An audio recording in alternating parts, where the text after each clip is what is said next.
मेरे से 2 बार पूछताछ हो चुकी है। मैं ये भी नहीं मानता हूँ कि भ्रष्टाचार के खिलाफ गोवा में बहुत करप्शन था। मैंने शिकायत की कि साहब ये चीफ मिनिस्टर की बीवी अलग पैसे मांगती है, चीफ मिनिस्टर अलग मांगता है, लोग तंग है, त्राही मची हुई है। तो उसे हटाने के बजाय मुझे ही हटा के मेघालय भेज दिया।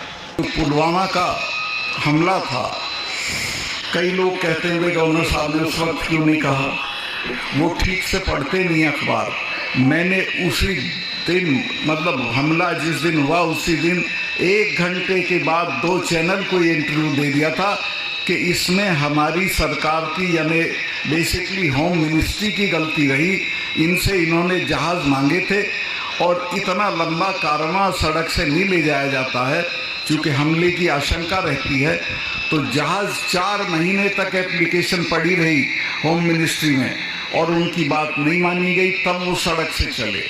और कई चीज़ें रही उसमें। मैं गया था जब वो हमला हुआ, जहाँ पे उसमें 10 किलोमीटर के एरिया में 10 लिंक रोड जुड़ती थी। एक भी लिंक रोड के ऊपर, एक के ऊपर भी कोई मैनिंग नहीं थी, कोई जिप्सी नहीं थी, कोई रोक टोक वाला नहीं था। कोई आके घुस जाए और वो एक लड़का वो लेके मारुति वैन और घुस गया और 40 जवान हमारे शहीद हो गए।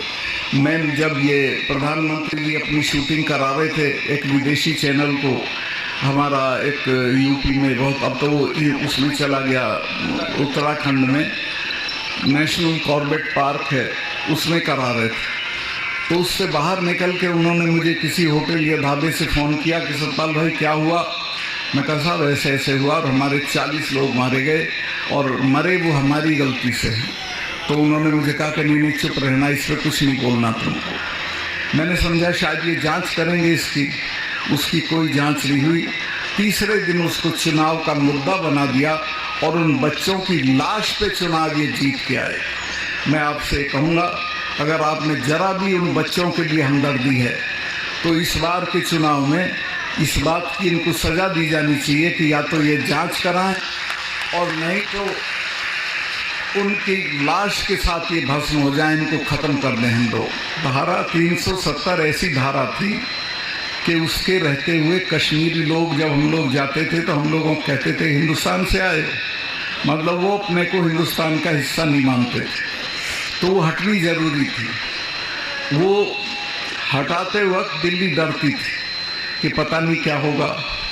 जब ये सुरसुराहट चली कि शायद हटेगी तो महबूबा मुफ्ती ने बयान दिया कि खून की नदियां बह जाएंगी। फारूक अब्दुल्ला ने बयान दिया कि तिरंगा पकड़ने वाला यहाँ नहीं मिलेगा अगर 370 हटाई। बल्कि वो तो इतनी दूर तक गए कि प्रधानमंत्री के पिताजी की भी हिम्मत नहीं है कि इसको छेड़ दे। मेरे से पूछा गया, मैंने कहा आप इसको हटाओ, मैं देखता हूँ। मैंने वहाँ काम कर रखा था लोगों में, मैंने लोगों को समझा रखा था कि ये नेता, इनके बच्चे तो लंदन में पढ़ते हैं, तुम्हारे बच्चे लड़के मर जाते हैं, कोई इनके लिए झगड़ा करने की ज़रूरत नहीं है।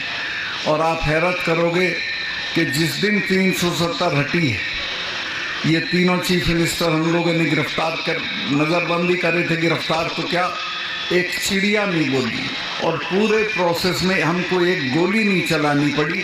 कोई इनके साथ खड़ा नहीं हुआ, सब भारत के साथ खड़े रहे। और दिल्ली में ये भी डर था कि कहीं पुलिस रिवोल्ट ना कर दे।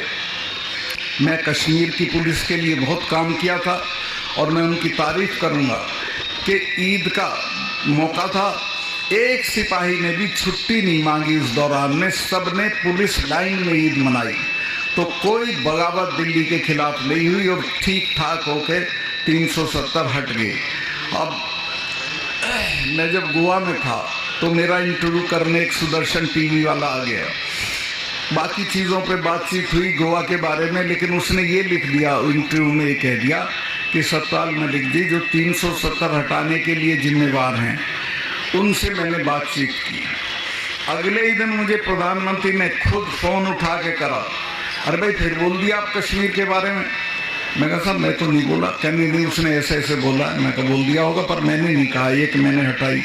मैं तो यही कहूँगा आपने हटाई कि आज के बाद अगर कश्मीर पे कुछ बोलोगे तो मेरी तुम्हारी मुलाकात नहीं होगी। ये शब्द थे प्रधानमंत्री के। मैंने कहा मैं कौन मरा जा रहा हूँ साहब मुलाकात के लिए, लेकिन मैंने बोला नहीं। खैर वो बात आई गई होगी, उनको एक रंजिश हो गई। वहाँ गोवा में बहुत करप्शन था। मैंने शिकायत की कि साहब ये चीफ मिनिस्टर की बीवी अलग पैसे मांगती है, चीफ मिनिस्टर अलग मांगता है, लोग तंग है, त्राही मची हुई है। तो उसे हटाने के बजाय मुझे ही हटा के मेघालय भेज दिया। मैं ये भी नहीं मानता हूँ कि भ्रष्टाचार के खिलाफ हैं।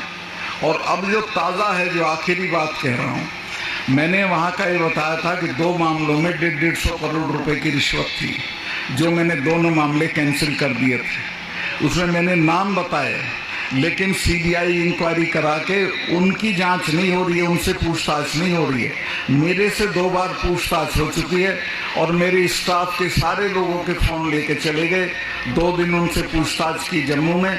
मतलब कुल मिला के दुनिया में आपने सुना है कि जो शिकायत करता है उसकी जांच होगी, या जिसकी शिकायत हो रही है उसकी जांच होगी। और तलाश में ये थे कि मेरे यहाँ कुछ मिल जाए तो मुझे